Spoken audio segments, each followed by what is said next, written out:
አውሮፕላኑ ያለምንም ችግር በሰላም አርፏል። ካረፈ በኋላ 8 ተጓዦች የህመም ስሜት ተሰምቷቸው ወዲያውኑ በሕክምና ባለሙያዎች ክትትል ተደርጎላቸዋል። ኢራን በወራት ውስጥ ቦምብ ለመስራት የሚያስችል ዩራኒየም ማበልጸግ ትችላለች። የተባበሩት መንግስታት የኒውክሌር ኃላፊ። ሰላም ጤና ይስጥልኝ። ይህ ሰላም ዴይሊ ነው። ወቅታዊና አዳዲስ መረጃዎችን ለማግኘት ቻናላችንን ላይክ፣ ሼር፣ ሰብስክራይብ እንድታደርጉ በአክብሮት እየጋበዝኩ ወደ መረጃዎቹ አልፋለሁ። አብራችሁን ቆዩ።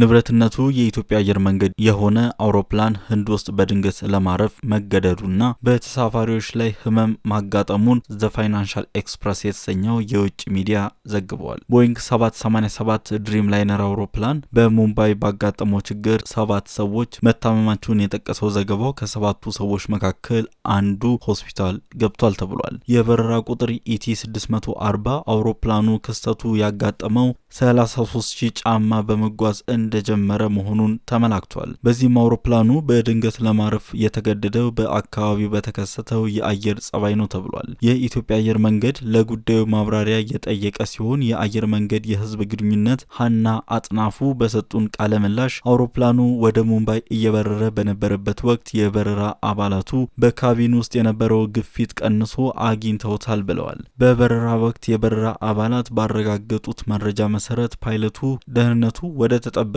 ለፕሌኑ በሚያመች ከፍታ ቦታ ላይ በመሄድ አርፏል ያሉት ሀና አጥናፉ የአደጋ ጊዜ የኦክሲጅን ማስኮችን በአግባቡ ተጠቅመዋል ሲሉ ገልጸዋል። አውሮፕላኑ ያለምንም ችግር በሰላም አርፏል በማለት ገልጸዋል። ካረፈ በኋላ 8 ተጓዦች የህመም ስሜት ተሰምቷቸው ወዲያውኑ በሕክምና ባለሙያዎች ክትትል ተደርጎላቸዋል ሲሉም ሁነቱን አስረድተዋል። 7ቱ በዚያው በአየር መንገዱ ሕክምና አግኝተዋል። አንዱ ተጎጂ ለተጨማሪ ሕክምና ወደ ሆስፒታሉ ተወስዷል። ነገር ግን ክትትል ከተደረገለት በኋላ ከሆስፒታል ወጥቷል ሲሉ ለቴክቫህ ኢትዮጵያ ተናግረዋል። የአውሮፕላኑ አብራሪ ሁኔታው ሳይባባስ ፕሮፌሽናል በሆነ መንገድ መቆጣጠሩን ለመረዳት ተችሏል።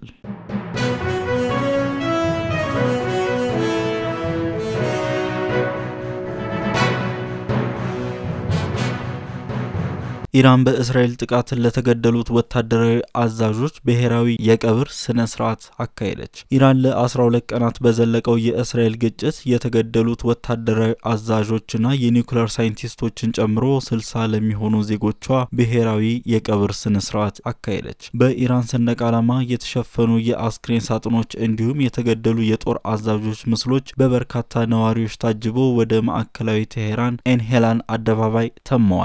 የቀብር ስነ ስርዓታቸው ፈጸሙ ካሉ መካከል የኢራን ጦር ኃይሎች ጠቅላይ ኢታማዦር ሹም የሆኑት መሐመድ ባግሄሪ አንዱ ናቸው። በእስራኤል ጥቃት የተገደሉት መሐመድ በጠቅላይ ኢታማዦር ሹም የሀገሪቱን ጦር እንዲሁም የኢራን አብዮታዊ ዘብ ዋነኛ መሪ ነበሩ። ጥቁር ልብስ የለበሱ በርካታ ሀዘንተኞች መፈክሮችን በማሰማት የኢራን ሰንደቅ ዓላማ በማውለብለብና የተገደሉ ሰዎችን ምስል ይዘው በአደባባዩ ላይ ታይተዋል። ቀብራቸው የሚፈጸመው ሌላኛው የኢራን አብዮታዊ ዘብ ዋና አዛዥ የነበሩት ሁሴን ሳላሚ ናቸው። በእስራኤል ጥቃቶች ከተገደሉት በርካታ የኒውክሌር ሳይንቲስቶች መካከል የሀገሪቱ የአቶሚክ ኢነርጂ ድርጅት ኃላፊ የነበሩት ፍሬይዱን አባሲ እንዲሁም በቴህራን የሚገኘው የኢስላሚክ አዛድ ዩኒቨርሲቲ ፕሬዚዳንት መህዲ ቴራንቺ ቀብራቸው ይፈጸማል። ሌሎች በዚህ ግጭት የተገደሉት ጎላሚሊ ራሺድ የኢራን ጥምር ወታደራዊ እንቅስቃሴዎችን የሚያስተባበረው የአብዮታዊ ዘብ ካታም አልአንቢያ የተሰኘው ማዕከላዊ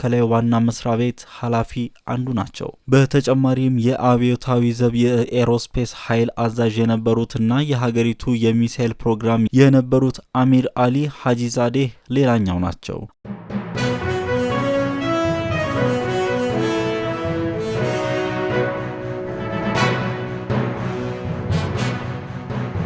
አሜሪካ ከእስራኤል ጋር ተሰልፋ በኢራን የኒውክሌር ይዞታዎች ላይ ከፍተኛ ጥቃት ከፈጸመች በኋላ የ12 ቀናቱ ግጭት አቁሟል። የአሜሪካው ፕሬዝዳንት ዶናልድ ትራምፕ ኢራን ላይ ድጋሜ ጥቃት ለመፈጸም ፍጹም እንደማይወላውሉ በትላንትናው ዕለት ተናግረዋል። በዋይት ሀውስ ጋዜጣዊ መግለጫ ላይ ከቢቢሲ ለቀረበላቸው ጥያቄ ምላሽ የሰጡት ትራምፕ ኢራን ዩራኒየም በከፍተኛ ደረጃ ማበልጸጓ ስጋት ፈጥሯል የሚል የተረጋገጠ መረጃ ከደረሳቸው ያለምንም ጥያቄ ሀገሪቷ ላይ ጥቃት እንደሚፈጽሙ ገልጸዋል። ትራምፕ የኢራን የኒውክሌር ይዞታዎች ወድሟል በሚለው አቋማቸው አሁንም እንደጸኑ ነው። የኢራን ጠቅላይ መሪ አያቶላህ አሊ ካሜኒ የአሜሪካ ጥቃት የኢራን የኒውክሌር መርሃ ግብር ለማደናቀፍ ያቀደውን ስኬት አላገኘም በማለት ከሰሞኑ ገልጸዋል። ካሜኒ በዚሁ መግለጫቸው ላይ በእስራኤልና አሜሪካ ላይ ድል ተቀዳጅተናል ሲሉ ተናግረዋል። ለዚህ ምላሽ የሰጡት ትራምፕ በጦርነት የተመታችው ኢራን ጠቅላይ መሪ እየተባለ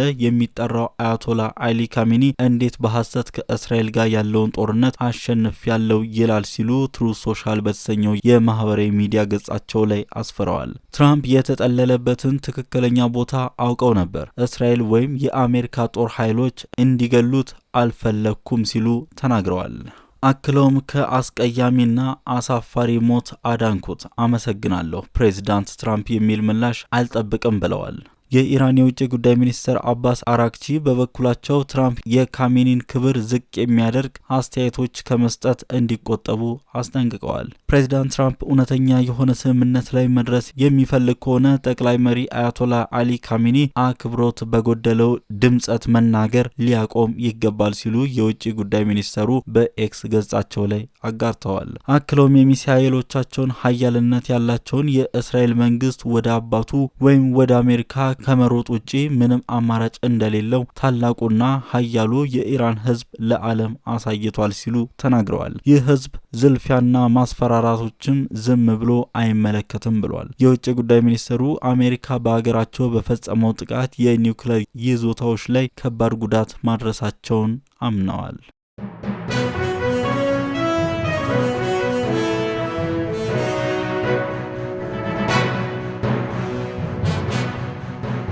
ኢራን በወራት ውስጥ ቦምብ ለመስራት የሚያስችል ዩራኒየም ማበልጸግ ትችላለች። የተባበሩት መንግስታት የኒውክሌር ኃላፊ ኢራን ቦምብ ለመስራት የሚያስችል ዩራኒየም እንደገና በወራት ጊዜ ውስጥ ማበልጸግ ለመጀመር የሚያስችል አቅም አላት ሲሉ የተባበሩት መንግስታት የኒውክሌር ተቆጣጣሪ ኃላፊ ተናገሩ። የዓለም አቀፍ የአቶሚክ ኢነርጂ ኤጀንሲ ኃላፊ ራፋኤል ግሮሲሲ ባለፈው ሳምንት መጨረሻ ላይ አሜሪካ በ3 የኢራን የሚሳኤል ተቋማት ላይ ያደረገችውን ድብደባ ከባድ ቢሆንም አጠቃላይ ጉዳት አለመድረሱን ተናግረዋል። ይህ የኃላፊው ሐሳብ ዶናልድ ትራምፕ የኢራን የኒውክሌር ተቋማት ሙሉ በሙሉ ተደምስሰዋል ሲሉ ከተናገሩት ጋር ይቃረናል። እውነቱን ለመናገር አንድ ሰው ሁሉም ነገር እንደወደመና ምንም የቀረ ነገር የለም ብሎ መናገር አይችልም ሲሉ ግሮሲ ቅዳሜ ዕለት ተናግረዋል። እንደ አውሮፓውያኑ አቆጣጠር ሰኔ 13 ቀን እስራኤል ኢራን የኒውክሌር ጦር መሳሪያ ለመስራት ተቃርባ ነበር በማለት በኢራን የኒውክሌርና ወታደራዊ ጣቢያዎች ላይ ጥቃት አድርሳለች። በኋላ ላይም አሜሪካ ጥቃቱን በመቀላቀል በሶስቱ የኢራን የኒውክሌር ተቋማት ፎርዶ፣ ናታንዝ እና ኤስፋሃን ላይ ከባድ የቦምብ ድብደባ አካሂዳለች። ከዚያን ቀን ጀምሮ በኒውክሌር ተቋማቱ ላይ የደረሰው ትክክለኛ የጉዳቱ መጠን ግልጽ አይደለም። ቅዳሜ ዕለት ግሮሲ የቢቢሲ በአሜሪካ የሚዲያ አጋር ለሆነው ለሲቢኤስ ኒውስ እንደተናገሩት ቴህራን በወራት ጊዜ ውስጥ ጥቂት ሴንትሪፊጎችን ወይም ማብላዮችን በማሽከርከር የበለጸገ ዩራኒየም ያመርታሉ ብለዋል። አክለውም ኢራን አሁንም የኢንዱስትሪና የቴክኖሎጂ አቅሞችን ይዘዋል፣ ስለዚህ ከፈለጉ ይህንን እንደገና መጀመር ይችላሉ ብለዋል። የተባበሩት መንግስታት የኢራን የኒውክሌር አቅም አሁንም ሊቀጥል እንደሚችል ሲጠቁም የመጀመሪያው ተቋም አይደለም። በዚህ ሳምንት መጀመሪያ ላይ የፔንታጎን የደህንነት ተቋም ግምገማ የአሜሪካ ጥቃቶች የኢራን የኒውክሌር መርሃ ግብር በወራት ብቻ ወደ ኋላ እንዲመልሱ አድርጓል ሲል ተናግሯል። ትራምፕ የኢራን የኒውክሌር ተቋማት ሙሉ በሙሉ ወድመዋል ሲሉ በቁጣ ምላሽ የሰጡ ሲሆን የመገናኛ ብዙሃን በታሪክ ውስጥ ስኬታማ ከሆኑ ወታደራዊ ጥቃቶች አንዱ ለማሳነስ ሙከራ አድርገዋል ሲሉም ከሰዋል። ለጊዜው ኢራንና እስራኤል የተኩስ አቁም ስምምነት ለማድረግ ተስማምተዋል። ትራምፕ ኢራን ዩራኒየሟን እንደገና እንደማታበለጽግ የሚያሳይ መረጃ ካገኙ ዳግም ያለማቅማማት ድብደባ ለመፈጸም እንደማይወላውሉ ተናግረዋል። የኢራን ጠቅላይ መሪ አያቶላህ አሊ ካሜኒ ባለፈው ሐሙስ ዕለት ባደረገው ንግግር ጥቃቱ ምንም ፋይዳ የለውም ብለዋል። የውጭ ጉዳይ ሚኒስትሯ አባስ አራክቺ አራክቺ ግን ከመጠን በላይና ከባድ ጉዳት መድረሱን ተናግረዋል። ኢራን ከመንግስታቱ ድርጅት የኒውክሌር ተቆጣጣሪ ጋር ያላትን የሻከረ ግንኙነት ረቡዕ ዕለት ፓርላማው ከአቶሚክ ተቆጣጣሪው ጋር ያለውን ትብብር ለማቆም ሲወስን ኤጀንሲው ከእስራኤልና ከአሜሪካ ጋር ወግኗል ሲል ወንጅሎታል። የተባበሩት መንግስታት ድርጅት ባለፈው ወር ቴሄራን ከ20 ዓመታት በኋላ ለመጀመሪያ ጊዜ የገባችውን ግዴታ ጥሳለች ማለቱን ተከትሎ ሁለቱ ሀገራት ኢራንን አጥቅተዋል። ኢራናዊው ከመንግስታቱ ድርጅት ጋር ለመስራት ፈቃደኛ ባይሆንም ግሮሲ አሁንም ከቴሄራን ጋር መደራደር እንደሚችል ተስፋ አድርጋለሁ ብለዋል። ከኢራን ጋር ቁጭ ብዬ ይህንን ጉዳይ ማየት አለብኝ፣ ምክንያቱም በስተመጨረሻ ላይ ይህ ሁሉ ነገር ከወታደራዊ ጥቃት በኋላ ዘላቂ መፍትሄ ሊኖረው ይገባል። ያ ደግሞ ያለ ዲፕሎማሲያዊ መፍትሄ ሊሆን አይችልም ብለዋል። እንደ አውሮፓውያኑ አቆጣጠር በ2015 ዓ.ም ከዓለም ሀያላን ሀገራት ጋር በተደረገው የኒውክሌር ስምምነት ኢራን ከ3.67 በመቶ በላይ ዩራኒየም እንድታበለጽግ አልተፈቀደላትም። በዚህን ያለ መጠን የበለጸገ ዩራኒየም ለኒውክሌር ኃይል ማመንጫዎች ነዳጅ ለማቅረብ የሚያስፈልገው ደረጃ ያሟላ ነው። ከዚህ በተጨማሪ ለ15 ዓመታት በፎርዶ የኒውክሌር ተቋም ላይ ምንም አይነት ዩራኒየም ማበልጸግ አልተፈቀደላትም። ሆኖም ትራምፕ በመጀመሪያው የስልጣን ዘመናቸው ስምምነቱን ኢራን ቦምብ ለመስራት ከሚወስዳት መንገድ ለማስቆም በጣም ጥቂት ነገር ብቻ ነው ያከናወነው በማለት ማዕቀብ ጥለዋል። ኢራን በምላሹ ከተባበሩት መንግስታት ጋር ዩራኒየም ከማበልጸግ ጋር የገባችውን ስምምነት ጥሳለች። እንደ አውሮፓውያን አቆጣጠር በ2021 በፎርዶ ዩራኒየም ማበልጸግ የጀመረች ሲሆን የመንግስታቱ ድርጅት ተቆጣጣሪ 9 የኒውክሌር ቦምቦችን መስራት የሚያስችል 60 በመቶ የበለጸገ ዩራኒየም አከማችታለች ሲል ሪፖርት አድርጓል። ቻናላችንን ላይክ፣ ሼር፣ ሰብስክራይብ እንድታደርጉ በአክብሮት እየጋበዝኩ መልካም ጊዜ ተመኘው።